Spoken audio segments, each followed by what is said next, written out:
Brazil. Good morning, Mr. Commissioner. Philip Eidsvik for Area E in the BCFSC. It's now about 20 to 12, and I'll take the rest of the morning and a few minutes after lunch. Mr. Bevan, can you tell the Commissioner what the approximate pay range for a fishery officer is? I confess that I haven't looked at that in recently, but it's in the range of 50 to 60,000 for base pay. Okay, and average overtime and O&M annual? That varies, and I can't say that with any degree of accuracy for the Pacific region at this time. Could you give me an O&M average? Generally, we like to have between 10 to 20,000, depending on the location and what the geographical restrictions are. It varies significantly depending on where they're located and what their duties are. And about how many officers in BC? About 175 thereabouts. It's always difficult to give you an exact number because of retirements and our recruiting process being what it is. There's a gap between retirements and filling the positions. Thank you. Ms. Farlinger, I want to go back to 1992 for a minute because a lot of the problems we've seen in the fishery started in 1992. In terms of fish biology and fishery management, did it make sense to expand commercial fishing into the Fraser Canyon and double the commercial fishing area in the lower Fraser? In 1992 and prior to 1992, there had been, for about 10 years and certainly intensifying over that period, incredible conflict, including violence and civil problems in the management of the fishery on the lower Fraser River. At that point in 1992, a policy decision was made by the government to provide for economic fisheries called pilot fisheries as part of the Aboriginal Fisheries Program, which in its entirety was a response to court decisions. Are you telling me that the commercial side was in response to a court decision? You don't mean that, do you?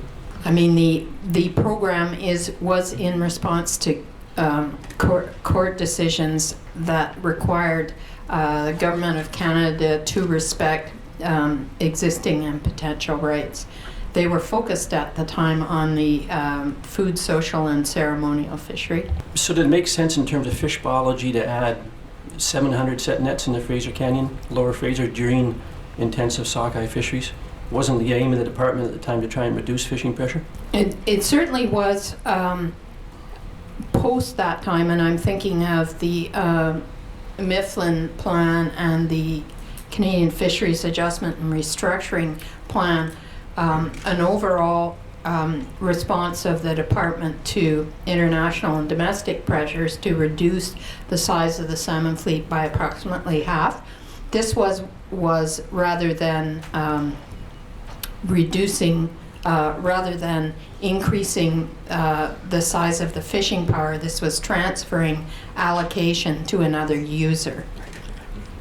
But actually we added, depending on the count and the day and the intensity of the fishery, 500 to 700 new commercial fishing nets in an area where for 100 years there had been no commercial fishing, legal commercial fishing. Is that correct? At that time, the commercial fishing area was expanded, but there was no additional allocation for that. That was a transfer of allocation from existing commercial fishery to other users. I think the evidence will deal with that, so I'm not going to go into that. Now, prior to 1992, we had 1 day of commercial fishing on the Fraser River sockeye run, on average rate. Area 29 would open roughly on a Monday, 1 day a week, and now we have commercial fishing on Monday, often on Thursday, Friday, Saturday, and Sunday. Is that correct? I can't speak to the number of days of the week it was open in Area 29, as I was not directly involved in salmon management at the time, but I do know from my experience since then that there is a challenge working in the number of fisheries that need to occur in the fishing area in the lower Fraser River. Yes. Yeah, in fact, where we used to have a sanctuary in time from commercial fishing of 6 days a week, and where we had a sanctuary above Mission all the way up to the spawning grounds, a big sanctuary, free passage for fish other than the FSC fishery. That's been completely changed since 1992. There has been a portion of the fishery of an allocation that has moved further up the Fraser River, yes, into the area around Mission, Stollo area, and up to the canyon, the Yale Canyon. In terms of net days, that's now the biggest commercial fishery on Fraser Sockeye, isn't it? I don't know the answer to that question, but I think we measure the size of fisheries based on the fishing power and the effort and the catch. So it's an output based measurement. Well, maybe I can rephrase the question. In terms of fishing effort, this is the biggest commercial fishery on the Fraser Sockeye. I'm not sure that I can confirm that. Thank you. If you could bring up tab 5 in my documents, please, Mr. Lund. I'm just going to go through a couple of things to deal with Aboriginal participation in the fishery to clean up some of the issues that arose out of another testimony. This is the Fisheries Commission report from 1925, and I don't want to bring you to it, but perhaps I could have that entered as an exhibit, please, Mr. Commissioner. Mr. Commissioner, Tim Dixon for the Stollo Tribal Council. We haven't heard any identification of this document so far. The only thing we've heard is that it's from 1925. I think Mr. Eidsvik would have to take it a little bit further to show the relevance of it, Mr. Commissioner, before it becomes an exhibit. Perhaps you could flick the page, Mr. Lynn. Go to the first page and at the bottom paragraph.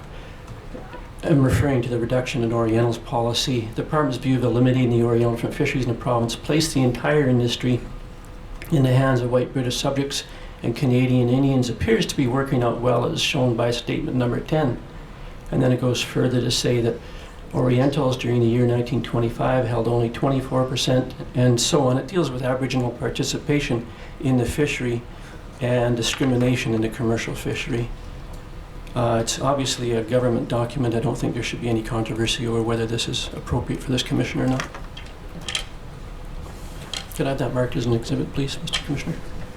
Mr. Commissioner, if the document is simply being entered to inform the examination of the witnesses, then their answers will be on the record, and I suppose there's not much harm in that. If it's being entered for some further purpose, then perhaps Mr. Eidsvik should articulate what further purpose he wants it entered for. Well, this is the summary hearings in all the DFO policies. It was the Commission who brought Professor Harris to the Commission, made a long, detailed, and we think inaccurate argument about the level of Aboriginal participation in the fishery and the history of Aboriginal participation. This document helps me complete, along with a couple more documents, the history of Aboriginal people in the commercial fishery, which is something we can all be very proud of. With respect, Mr. Commissioner, I don't believe the document was put to Dr. Harris. I'm sorry, I misheard you, Mr. McGowan. I don't believe that the document was put to Dr. Harris. If it's in some way designed to rebut the evidence that he provided to the Commission in my submission, it ought to have been put to him. No, the document wasn't put to Mr. Harris due to severe time limits on my time, Mr. Commissioner. I think the document should be marked as an exhibit, not for the proof of the truth of its contents, but as a document which might be used in argument at a later date. Yes, that's all I'm after for. Thank you, Mr. Commissioner. The document be marked as 1945. If we go to tab 4 of my documents, please, Mr. Lund.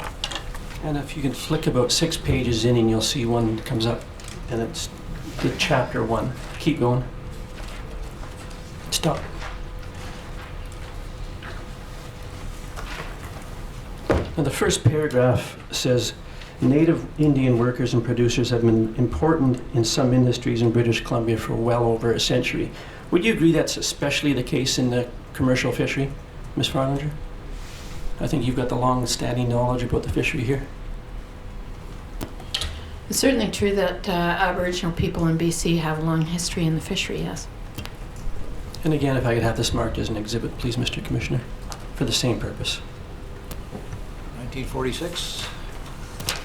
Well, again, Mr. Eidsvik, I'll permit it to be marked, but not for the proof of the truth of its contents. I think you can decide what weight's appropriate to give it in our final submissions, and we're happy to go by your judgment on that. If we could go to tab 1, Mr. Lynn. Now, are you familiar with this document, Ms. Farlinger? I'm just taking a look at it here. maybe I can help you with some of the points in the document. And what this does, it explains various types of affirmative action programs in the public commercial fishery since 1968. And you're familiar, for example, at paragraph VI, where they talk about special provisions for Aboriginals for spawn and kelp licenses.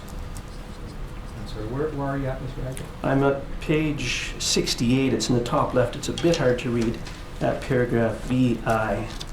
And then it details some of the additional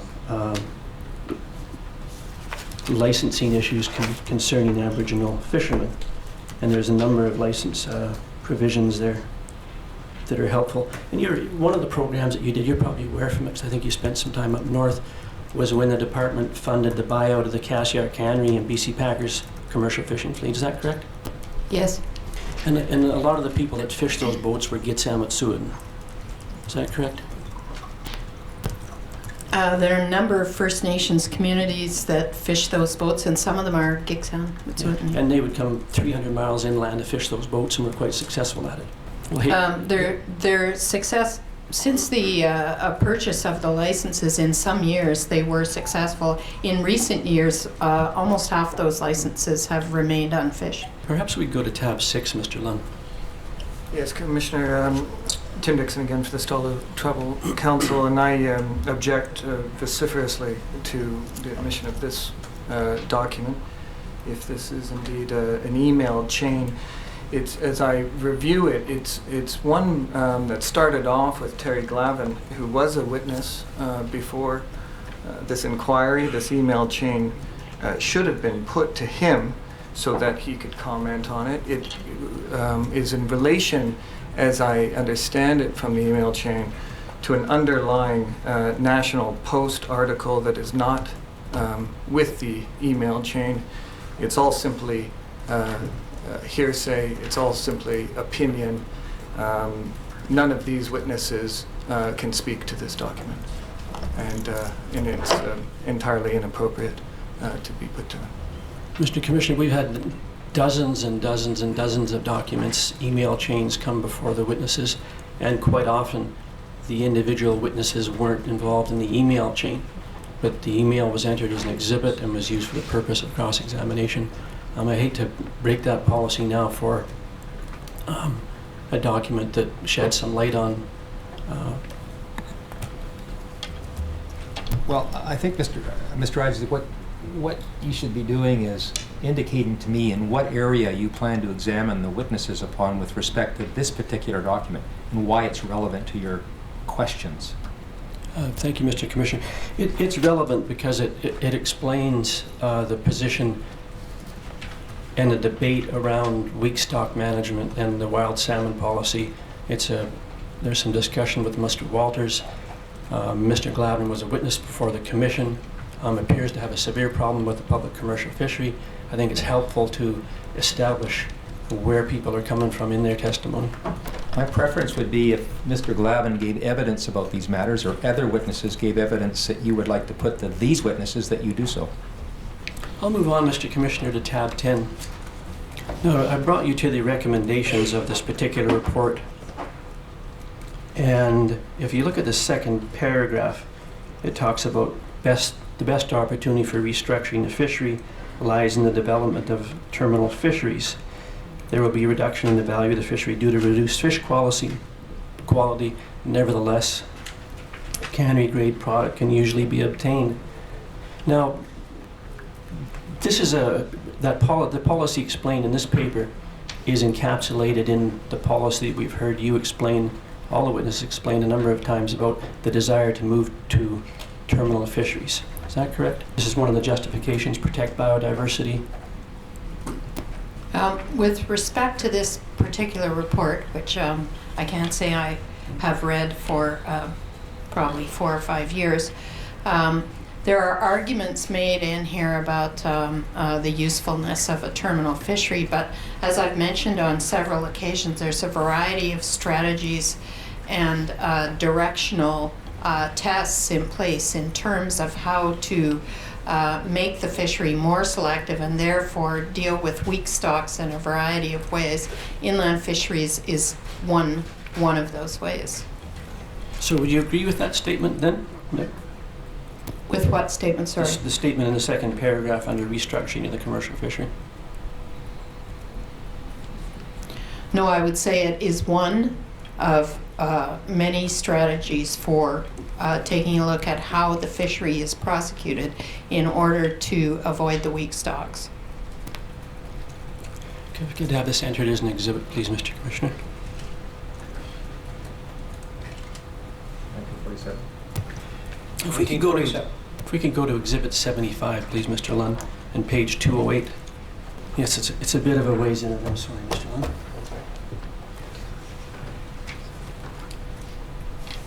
And if you can blow up the map.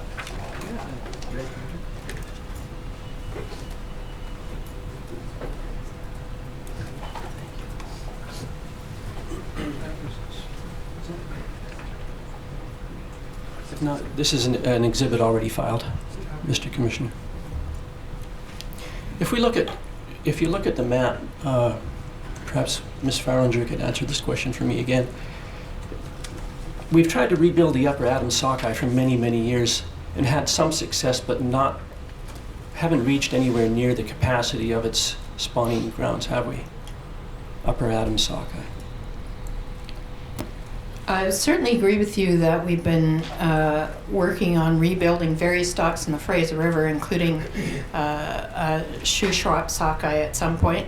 I'm not sure whether we may have reached capacity in spawning grounds in any particular year, including last year, so I can't comment directly on whether we've reached the capacity. Could you point out to the Commissioner where the terminal fishery in Shuswap Lake occurred in 2010? Would you like the pointer? Or perhaps you I'm just not say- even exactly sure that I can point to you exactly where that took It place. occurred in Shuswap Lake, though, is that correct? Yes. Now, when it occurs in Shuswap Lake, you're also catching Upper Adams River sockeye, aren't you? There's no separation, no protection for Upper Adams sockeye. There are still some potential mixed stock issues there, and as I talked about earlier, there's a variety of ways to deal with that. Sometimes it's run timing, sometimes it's gear, and sometimes it's not fishing in the area. So I don't know exactly what the conservation units are in this area, so I can't speak to whether there are co-migration of separate conservation units. Sorry, So- I don't know that level of detail. Yeah, thank you. So we've heard quite a bit about the economic cost of moving into terminal fisheries, and I gather there hasn't been a good study done. Have we looked at the biological cost of moving into terminal fisheries? Has there been an analysis looking at specific proposed terminal fishing sites and whether or not they will protect stocks that are weak? There has been a measure in terms of where demonstration fisheries take place and a consideration of a reduction in the number of stocks that are fished and the potential management tools like timing and other elements that are available further up the river as opposed to in a fishery where there are more stocks and more uncertainty with respect to the other fishery management elements. No, in terms of selling fish caught in the terminal fishery, say in Shuswap Lake, did you ask Canadian Fish or Ocean Fish or Bella Coola, any of the well-established processors who have a century of experience selling fish in international markets? Do you ask them what they think about terminal fisheries and whether they can do it profitably? I know over the years there have been a number of discussions with people operating fish processing plants. There have been a variety of views expressed, and I know there's been a considerable amount of work and a very great deal of activity looking at changing markets. I think historically the processors would say you can't take fish upriver because they're in poorer quality. I know that part of these experiments are taking a look at what markets are available other than traditional markets, and whether the quality will be sufficient to sell into those markets and have a viable fishery. And that's part of what we're testing. So has anybody in DFO got the several hundred years of experience of marketing salmon that our major processors do? I don't believe we have anyone in DFO with marketing experience. I would say that we meet regularly with processors as well as with all of the other stakeholders. We meet regularly with the BC Seafood Processing Group. Yeah. Now, the Adams River return is dominant every 4th year. Can you tell the Commissioner what type of fishing industry you're going to build in Shuswap Lake in the other 3 years? I think that, no, I can't tell you that, and I can't tell you that, and that's one of the reasons this is a pilot fishery, is taking a look at how it would operate and whether in fact it's both conservation-based, meets our conservation requirements, and secondly, whether it's financially viable. But the department is buying millions and millions of dollars worth of licenses for transfer to these fisheries to somewhat compensate for the reallocation. Is that correct? And already has bought many millions? The department has put considerable resources both to reducing the size of the commercial fishery in the marine area by 50%, and also continues to retire access at the moment through the allocation transfer program and the pig fee program to provide access to First Nations to salmon fisheries, both marine fisheries and some of these test fisheries up the river, yes. I noticed when we looked at the pig fee evidence that many Aboriginal groups were not preferring salmon licenses, were preferring gooey duck, sablefish, halibut. Can you tell us why? Well, I'm speculating on someone else's preferences, but I think if you look at the landed value of salmon versus the landed value of, in particular, fisheries that are share-based, they tend to be higher value, and not surprisingly, some First Nations groups prefer to have access to higher value licenses. They also consider what species are in their area and a variety of other considerations that I can't speak to, but I do know we work with them when we're building a business plan to take a look at what species it is that they would like to have access to and how they build those species licenses, that is regular commercial fishery licenses, into their economic plan. Is there any limit on the number of salmon licenses you're going to buy and transfer to Aboriginal interests in river? For practical purposes, we have focused around, in the pig fee program, somewhere around 15% of the commercial salmon licenses, and that's simply a practical measure as opposed to a policy. And this is simply the proportion of salmon licenses relevant to value and number of licenses that are in the fishery relative to other marine species licenses that are in the fishery. Thank you for that. Now, has the department heard complaints from Aboriginals about legal and illegal sales of food fish, limiting their opportunities to get food fish to eat? Has the department heard complaints about that over the years? From time to time, we have heard complaints about that. Perhaps if I could have tab 7 up, Mr. Lund. Mr. Commissioner, before tab 7 is brought up on the screen, I want to object again to this document. It appears to be comprised of 2 Globe and Mail articles, the first of which is Mr. Hume's article reporting on evidence in this inquiry. And I'd just say that a news article about evidence in these hearings is not evidence in these hearings. It's also comprised of out-of-court statements. They're simply hearsay. And the second, and none of those statements are made by any of these witnesses, Mr. Commissioner. The second article is just a report on a conversation that Mr. Hume had with a member of the Musqueam Indian band, and it's utterly hearsay. It cannot be admitted, certainly for the truth of its contents whatsoever. And I suggest to you it's not helpful in having it as an exhibit for identification or referred to in any respect.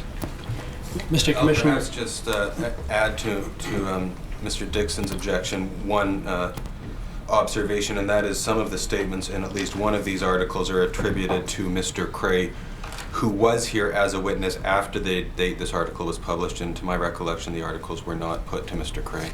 Mr. Commissioner, it's the first tab, or the second tab in the document. I'm not entering the first tab. I sent out a PDF with only the first tab attached, or the second tab attached, so it would stop confusion over the first 2 pages in that tab. And I'm sorry if I got that process wrong. I think the Globe and Mail's article is interesting because it arose out of the testimony in the commission, and Ms. Farlinger's admitted that there has been some discussion of complaints, and I'm just trying to establish the level of the degree of complaints. And perhaps... I was just going to say again, Mr. Eisvik, I think you can ask those questions of her without reverting to this newspaper article, which seems to be causing some issue of conflict between you and some of the participants' counsel. But is it possible for you to put questions to these witnesses about the very complaint you've already asked Ms. Farlinger about? Sure. Following that article in the Globe and Mail, did you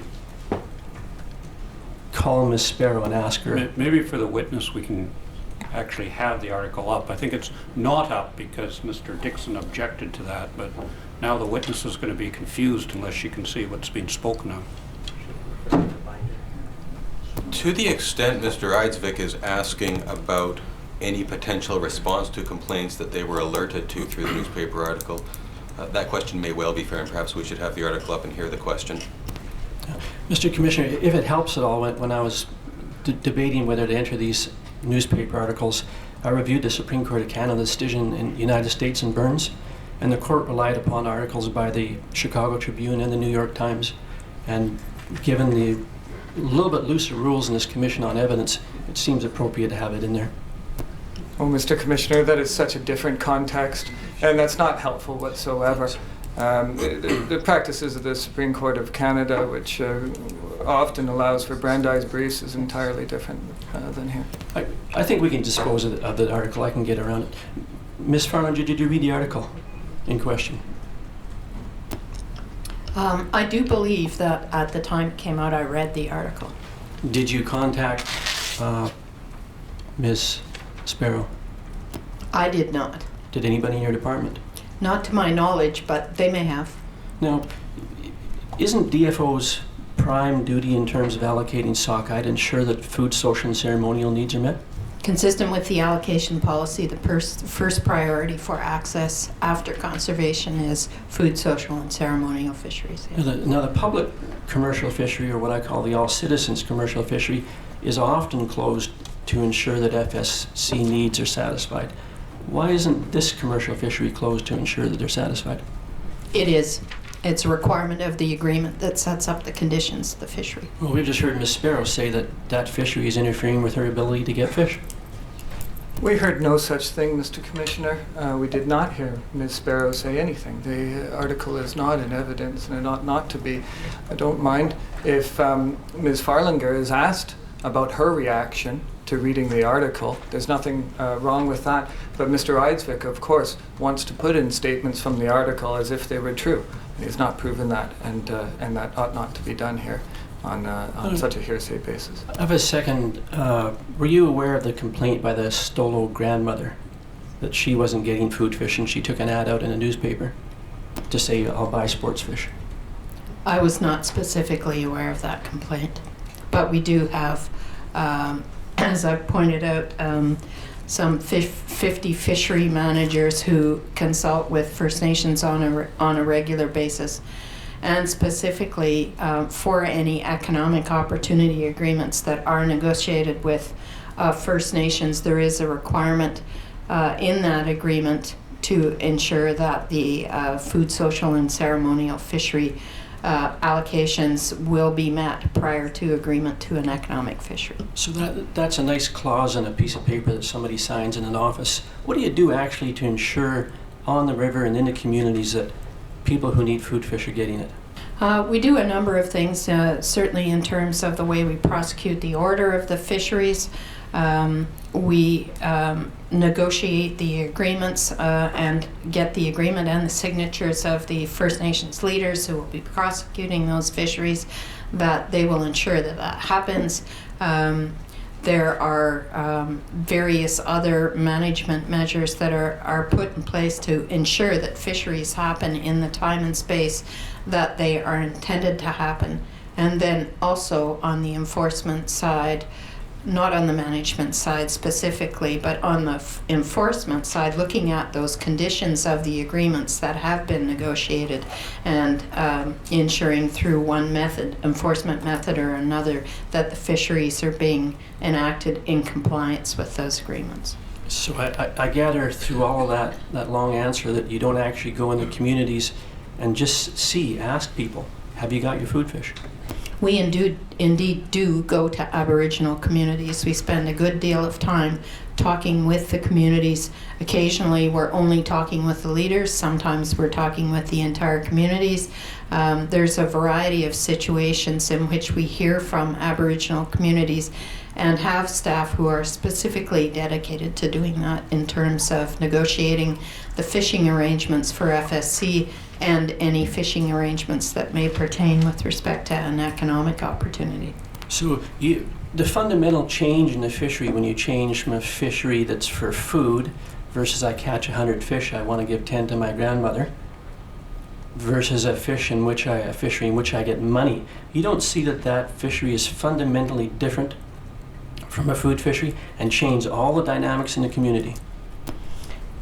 In fact, we do see that it's a different fishery, and we do have dramatically different management requirements for a fishery where there is an economic incentive and therefore fishing power changes.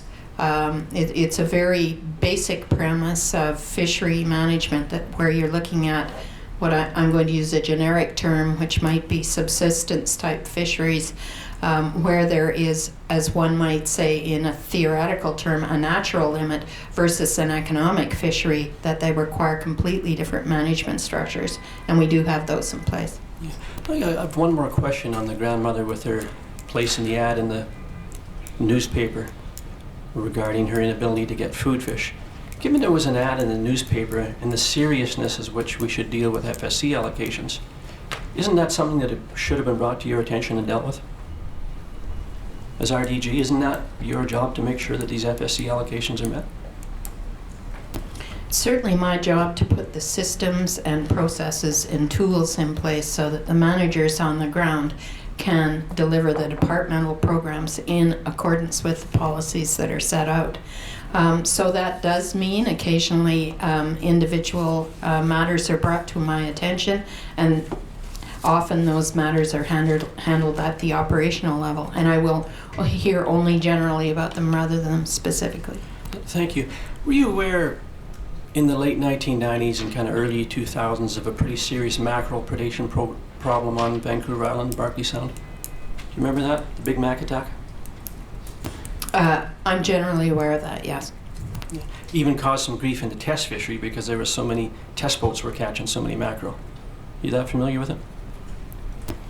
I'm certainly familiar with the fact that it was a challenge. The specifics of it, I can't say I'm not familiar with it. Thank you. Now, we've heard a bit of talk about the Fisheries Act revision, and I don't know if you were involved in it, but it was quite controversial, the fight over the new Fisheries Act. Is that fair to say? I think I'm going to ask Mr. Bevan to respond to that because I'm not that familiar with it. There's a spectrum of views. Mr. Lund, could you bring up, sorry to interrupt Mr. Bevan, Mr. Lund, could you bring up tab 16 as well, please?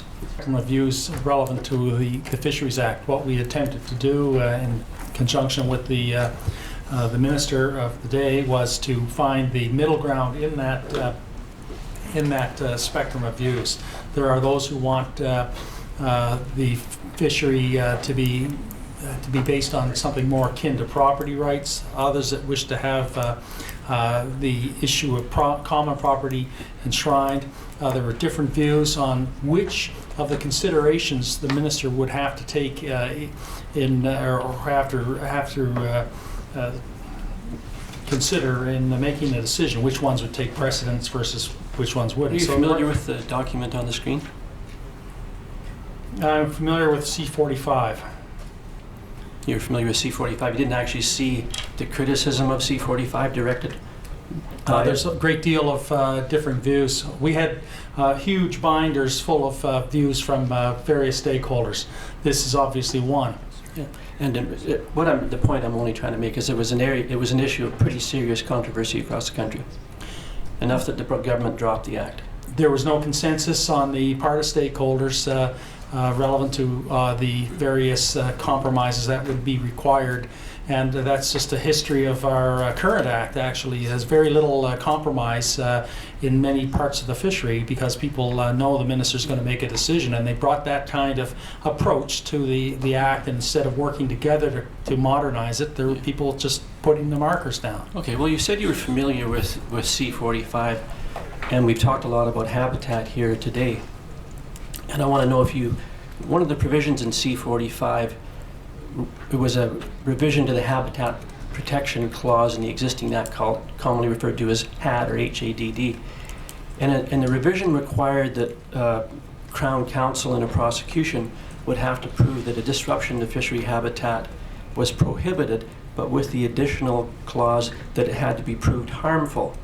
So wasn't it enough, as it is in the Act today, that you're disrupting fish habitat?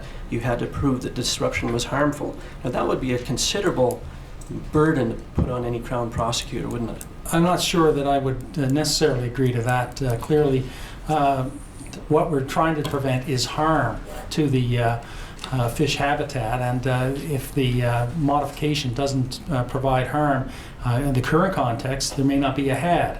So the HAD is only harmful alteration or destruction of fish habitat. We have to prove that in the current context, and I'm not sure that's a great deal of additional onus of proof on prosecutors to demonstrate that harm. Yeah. Thank you, Mr. Bevan. If we could have tab 3 up, Mr. Lunn. I don't know if you've had a chance to review the documents that I put in, but this is a memorandum from Pat Shamoot to the Associate Deputy Minister re the illegal sale of Somas sockeye in 1991. Sorry, Mr. Eidsvik, Mr. Commissioner Tim Dixon again. Again, I object to this document. Both Mr. Chamout is on the first page of this as the author, and then the briefing note that's attached after was written by Paul Sprout. Both of them have been witnesses in this inquiry. I don't see the document should have been put to them if it was going to be put at all, but it has to do with Somas River fish. And my friend has said sockeye, but as I look through it, I saw Chinook, and I just don't. I'm failing to see the relevance of this document, and I suggest it ought not to be admitted.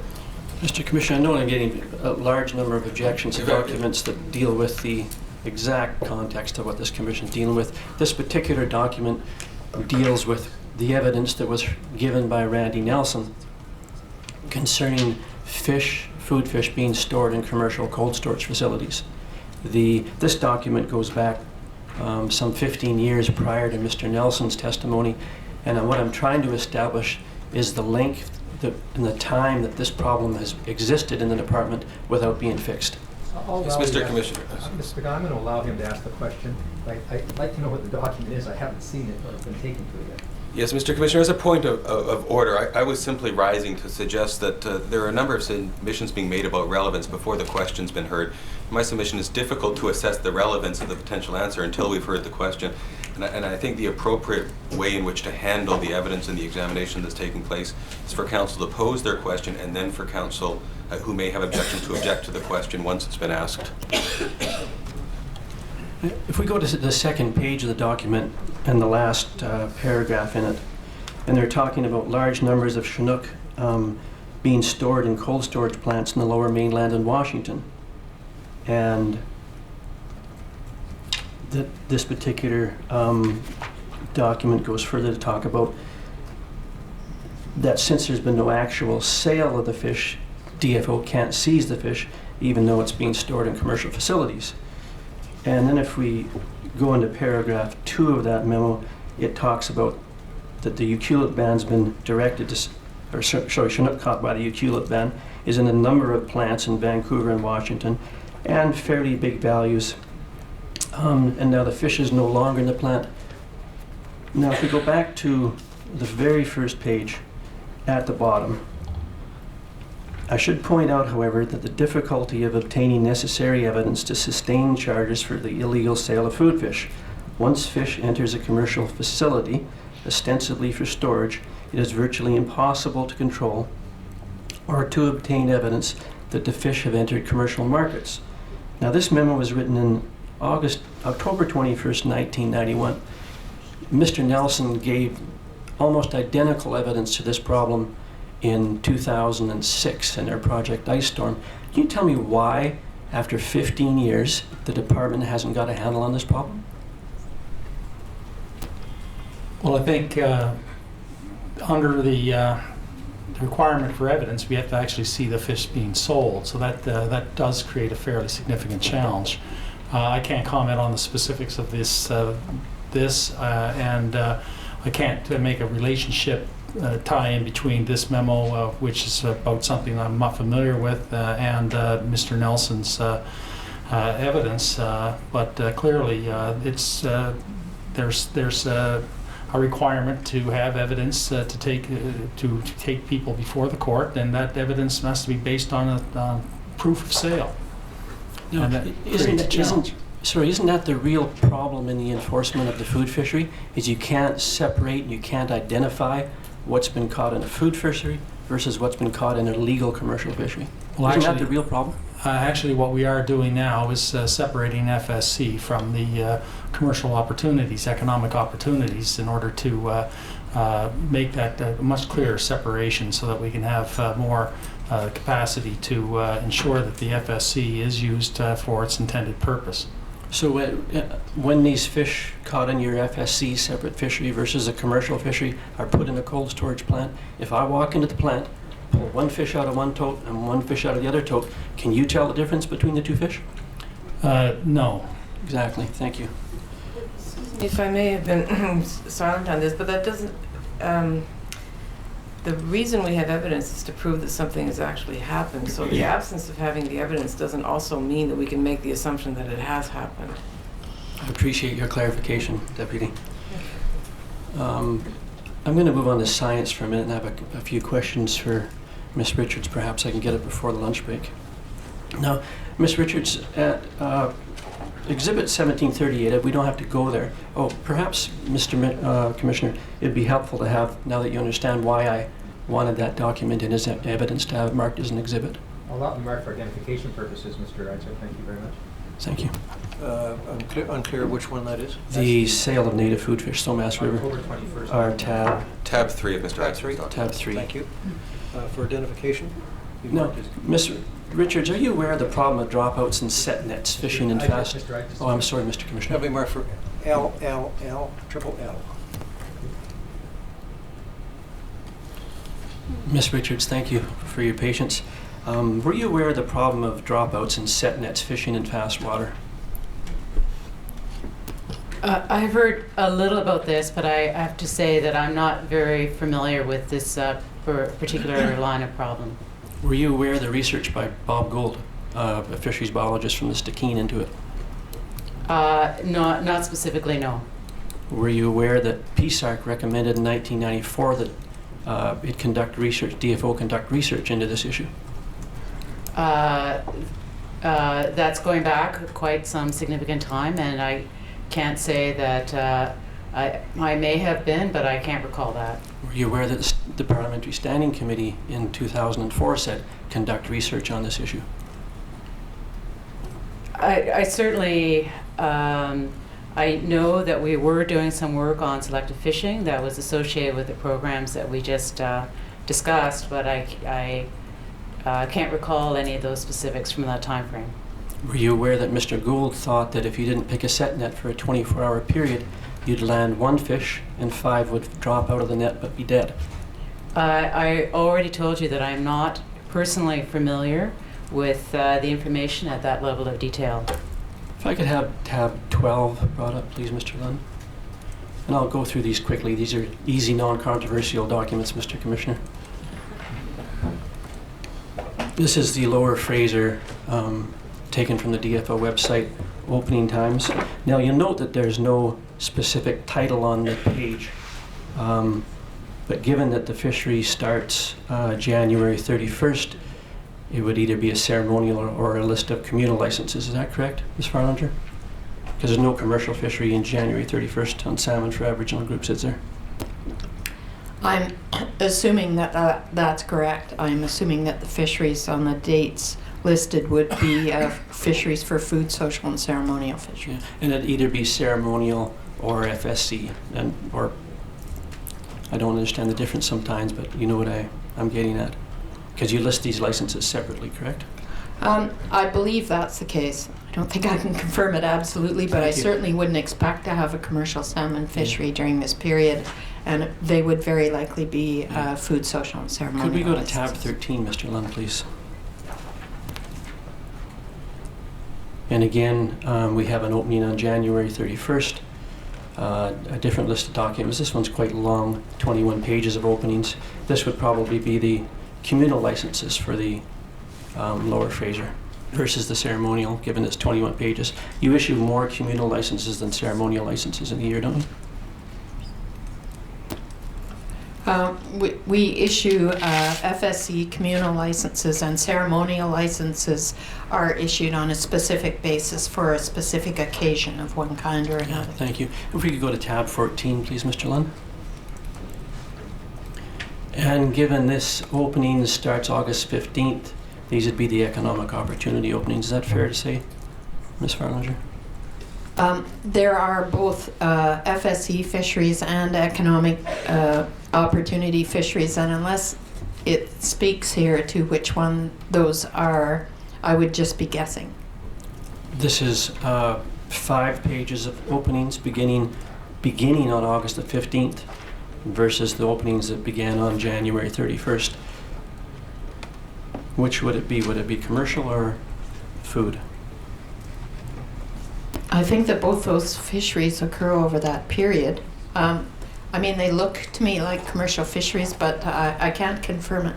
Note the time, Mr. Isaac. Now, for these tabs, did you wish them marked? Yes, I do, Mr. Commissioner. And perhaps